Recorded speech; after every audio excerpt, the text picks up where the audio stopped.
take this one out of the edit, I think. So, welcome to Marrakesh, the 4th largest city in Morocco and one of the most hectic places I've been. This video will be my best effort at sharing the good and the maybe not so good of a place that divides a lot of opinion, on a trip with friends where the phrase, "I'm recording now," probably needed to be used a lot more. Oh, he did? Oh, He's having it. that's good. We arrived in Marrakesh on Thursday morning, where the initial optimistic plan of hiring a car quickly went out the window.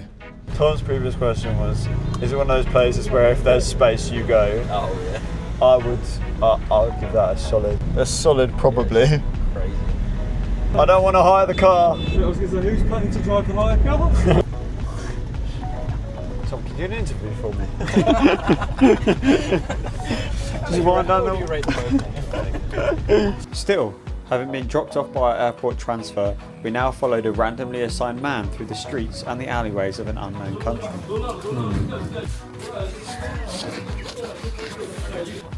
Luckily, the TripAdvisor certificate of excellence soon put our troubles at ease. It's all good.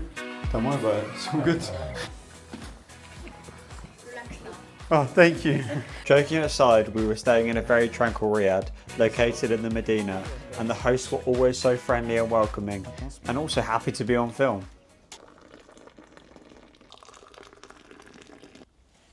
Thanks. You take a picture? Yes. Is that okay? Yes. It's okay? No problem. We'll have it. And show me. I will. It It's was nice very or good. no? It was very. No, show me it's nice or no. Cheers, boys. Our Moroccan tea was quickly followed up by lunch and a walking tour with one of the more controversial guides I've experienced. As a result, I have absolutely no idea about anything that's in these clips, except the first place is the Bahia Palace, and the second is the Sardian tombs. We decided that foot strain and heat stroke were no longer a concern, and we booked a second tour for the evening that finished with a Moroccan man taking great pride in making our nose, throats and eyes burn with a spicy Moroccan tea. The next morning began as you would expect, in a minivan singing Adele. Don't forget me, headed to the foot of the Atlas Mountains and giving Alistair a chance to try his hand at vlogging. That's quality camera work. Look at that. Gimbal's doing most of the heavy lifting there, but thanks, mate. The gimbal is... If you do any tour outside of the city, it basically appears obligatory to visit an argan oil cooperative. This was a small operation in a mud hut complex where we agreed to with bread, oil and honey and shown the production of argan oil. It turned out to be a fantastic stop on the trip, and these kinds of cooperatives help to create a positive impact and economically empower women in the region. Back on the road, we made a small stop for coffee out of the back of a van that I think had been following us, and then we arrived at the foot of the Atlas Mountains. If you're planning on coming to this region, I would highly encourage you to visit the mountains if you have the opportunity, as it shows a very different side to Morocco than being within Marrakesh. Even if that different side consists of questionable wooden bridges over waterfalls.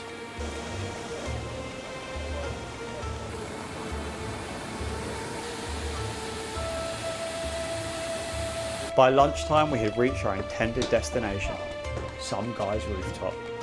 Oh, wow. He's hot.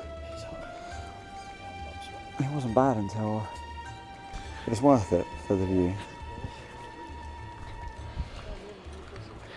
Not a bad spot for dinner. Lunch. Do you know what would go hard right now? Pokemon cards. Just that little... Oh. Wait.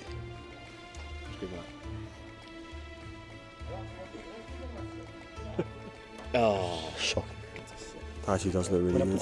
thank you. That looks really good, thank you. As it turns out, I'm actually really glad I paid enough attention when listening to this back to hear Alistair refer to rice as an ingredient of couscous. I wonder if the rice counts as an ingredient. Is it good? For starters. That couscous is... Is a little. That couscous If is... there's rice in it, it's definitely. In case you haven't realised by now, we obviously weren't hiking to the top. We wanted to experience the area, not physically challenge ourselves. So, rice devoured, we set off again with a final view of the area.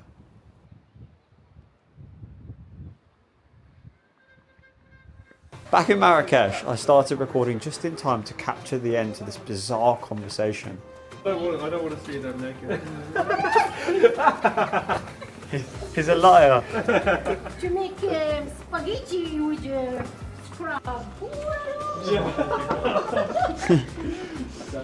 Exactly. You wouldn't guess it, but we were in fact on our way to sample some spices and fragrances at the local market, handmade right in front of our eyes. Little tip, according to our host, if they don't make the spices in front of you and just scoop it up from the displays, you're not getting it fresh and it's not worth buying.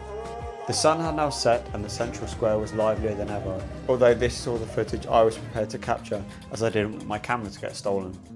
Although we didn't actually have any problems with pickpockets, one thing we did experience firsthand was the severe lack of care and rights that were provided to the animals. I did tell you in the beginning I'd talk about the maybe not so good, and this square had some really terrible examples of underfed and overworked horses, monkeys kept on chains and forced into ridiculous outfits, and snake charming, which, although appears fun and harmless, is a cruel practice where the snakes are often starved, dehydrated and worse, in order to make them follow the movement of the flute as a defensive response. The best thing you can do, however, is just avoid engaging. Don't stop for photos and definitely don't pay out money to any of the vendors. By the start of day 3, we were already starting to miss that sweet feeling of an overfull, undercooled minivan.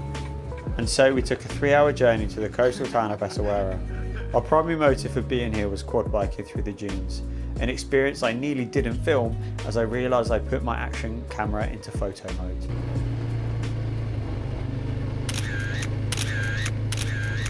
Luckily, I quickly realised it wasn't recording and avoided embarrassing myself too much.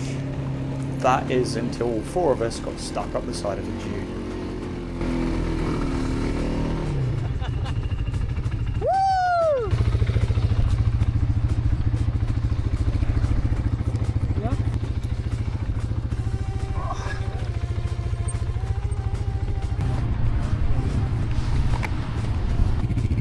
Take this one out of the edit, I think. Jordan was the only one to not make it up the hill. Dignity now hanging by a thread, we got back underway, and after shouting Yong Ma apparently, Yong Ma! We got to the midway point right next to the coast.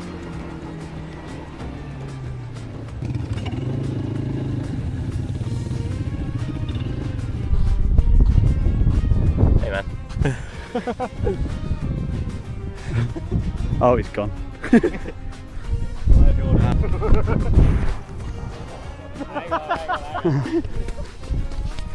I want your hand. People die like this, Jordan. Oh, I know.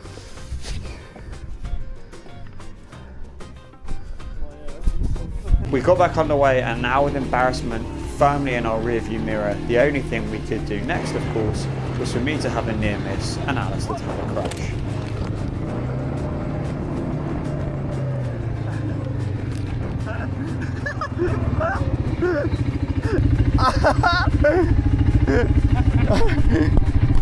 What happened, mate? Nothing. I went over absolutely fine. No, he's behind me. I proper went, but I kind of kicked myself off it because I didn't want it landing on me. We then had just about enough time to walk around the town itself, which seemed great, but not as great as buying the 2-hour package on the quad bikes, so it wasn't a priority. Also no. Fast forward through another uncomfortable and sweaty 3-hour minibus ride, and we wrapped up the day with dinner. For day 4, one of the things people have suggested visiting was Jardin Majorel, a luscious garden just outside the Medina. If you're from the UK, think small Eden project without the bubbles, but with a giant cactus that appears to be doing time for an unknown crime. The rest of the garden is cool but not massive. If you have time to go, I definitely add it on, but I wouldn't say it's an absolute must visit. My personal highlight was catching a frog pop back into the pond. That was until I was trying to capture the bird sounds, but instead managed to record a conversation about koi carp not being pregnant. No. Sometimes Dad thought they were pregnant, but it turned out to be a tumour. Oh, great. We're not doing well with this. You need like one of those on-air lights so that we know. And these are really sharp, by the way. Don't focus.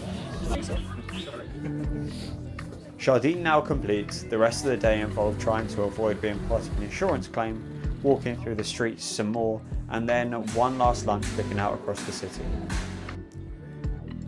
I would say if you're going to Marrakesh, especially the Medina, be ready for it to be a fairly intense experience. Morocco has some beautiful places to explore, and one of the best things you can do is take some day trips and visit other towns and cities nearby. If you're sure you just want to do Marrakesh, I would say 2 to 3 days is enough to experience the old town and the Medina. But if you want to make better use of your time in Morocco, day trips to the Atlas Mountains, Essaouira, or even Agafay, like I mentioned, will add a bit more adventure. As always, if you have any questions, please drop them in the comments, and if you're enjoying the video, consider subscribing. Thanks.